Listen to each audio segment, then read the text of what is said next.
Exercise number 10.2, question number 1. Prove that any two medians of an equilateral triangle are equal in measurement. यानी अगर आपके पास equilateral triangle के अंदर कोई से दो मीडियंस लिए जाएं तो वो लेंथ वाइज एक दूसरे के इक्वल होते हैं। मतलब आपने तीनों मीडियंस को इक्वल प्रूव करके दिखाना है। फिगर देखते हैं। Consider an equilateral triangle ABC।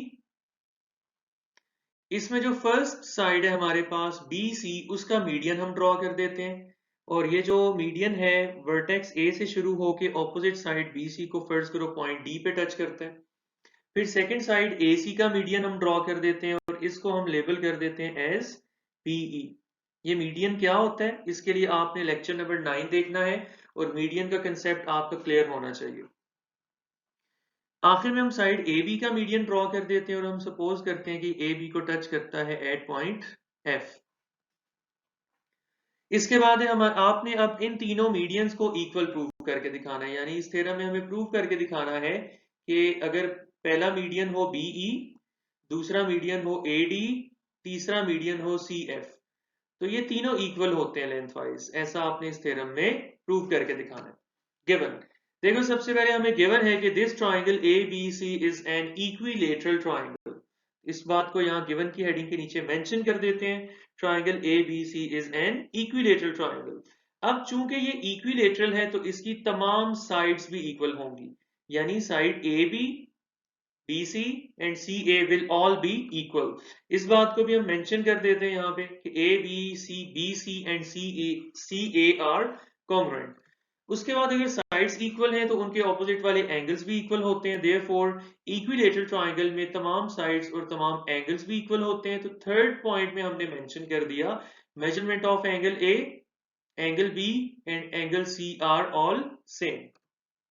उसके बाद हम बताते हैं कि AD, BE और CF जो है वो तीनों साइड्स के मीडियंस हैं।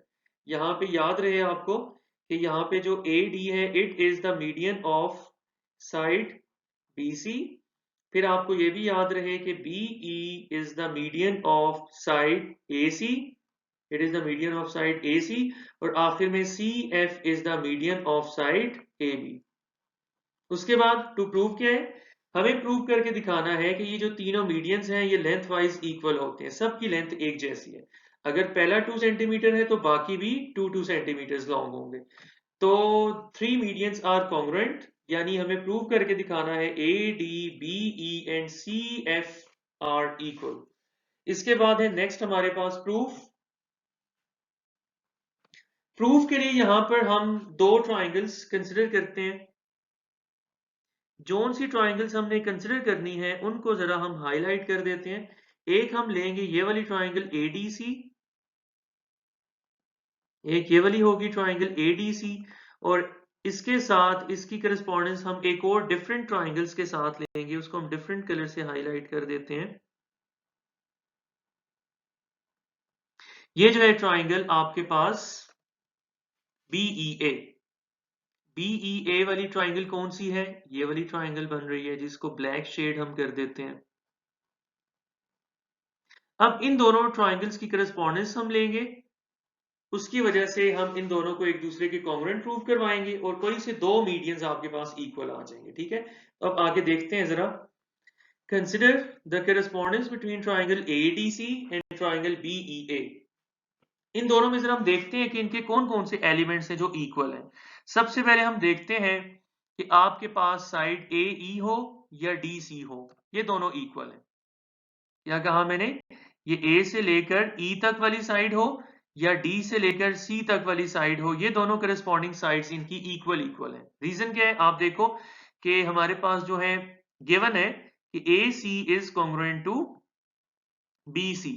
ये दो ट्राइंगल की जो साइड्स हैं ये इक्वल हैं। अगर ट्राइंगल्स की साइड्स इक्वल हो तो उनके हाफ करो तो उनके हाफ्स भी एक दूसरे के इक्वल होते हैं। अब AC डिवाइडेड बाई 2, इसका हाफ क्या बनता है, AE। यहाँ मेजरमेंट होना चाहिए,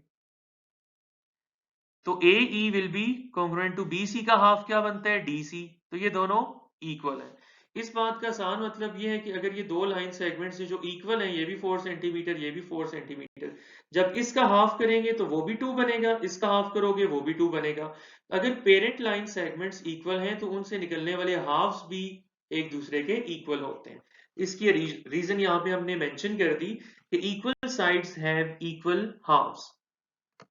उसके बाद हम कहते हैं एंगल ACD और एंगल BAE दोनों इक्वल हैं, यानी ये वाला angle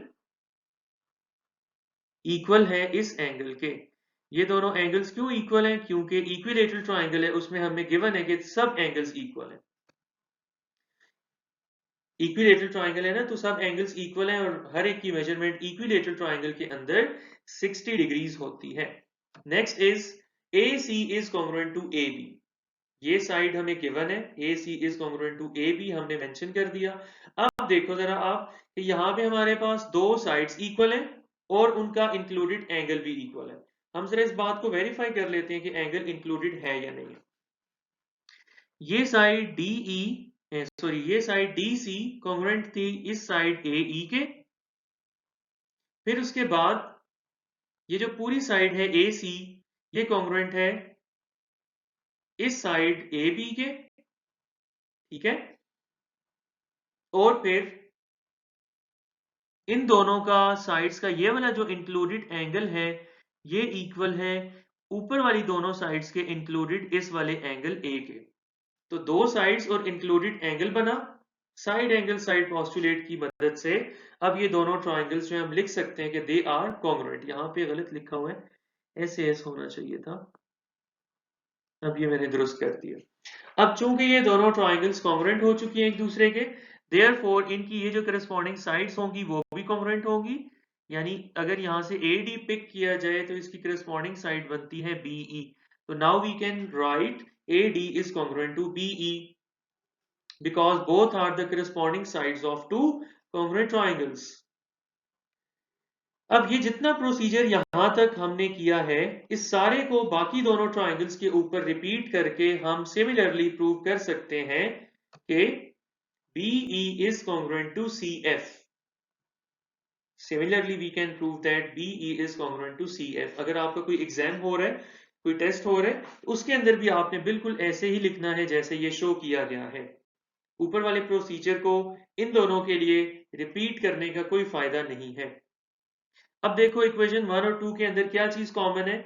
this side BE is common, दोनों इक्वेशंस के अंदर है।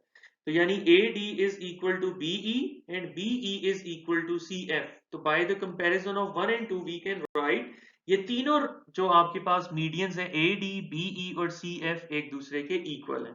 इसकी रीजन आ जाएगी from above equalities 1 and 2।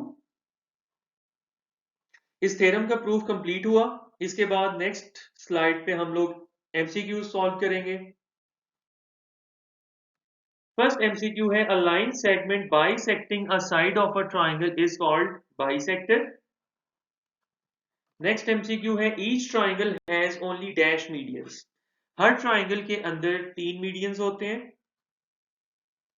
Next MCQ is all the medians of dash triangle are equal in measure. तो इक्विलेटरल ट्राइंगल के लिए याद रखिएगा, इक्विलेटरल ट्राइंगल में तमाम साइड्स इक्वल होती हैं, तमाम एंगल्स इक्वल होते हैं, इसी तरह तमाम मीडियंस, राइट बाइसेक्टर्स और एल्टीट्यूड्स सब इक्वल होते हैं। Number 4, the point of concurrency of medians of a triangle is called centroid. वो पॉइंट जिसके ऊपर ट्राइंगल के तीनों जो मीडियंस होते हैं एक दूसरे को क्रॉस करते हैं, that point is called centroid.